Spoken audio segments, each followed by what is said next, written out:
Let's write your first program. Open a code editor. VS Code works well. Type print, open bracket, quote, hello world, quote, close bracket. Press run. That one line just told your computer to display text on screen. Every program stores information. In Python, you use variables. Name equals, quote, rain, quote.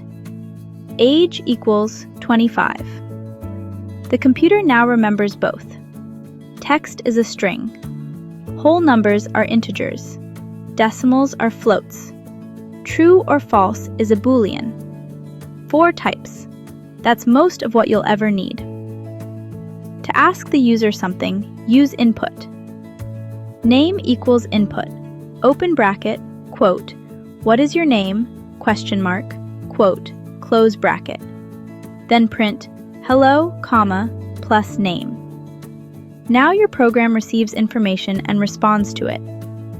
Programs make decisions with if statements. If age is greater than or equal to 18, print, you're an adult. Else, print, you're a minor. One condition, 2 possible outcomes. Chain as many as you need with elif. When something needs to happen more than once, use a loop. For item in a list of programming languages, print item. 3 items in the list. The loop runs 3 times. While loops keep running until a condition becomes false. Lists store ordered data in square brackets. Dictionaries store key value pairs in curly brackets. Date, amount, category. These 2 structures hold the data in nearly every program you'll write. When a block of code does one job well, give it a name. Def add underscore expense with parameters amount and category. Return a dictionary with those values. Now you can call that function anywhere. Clean, reusable, debuggable.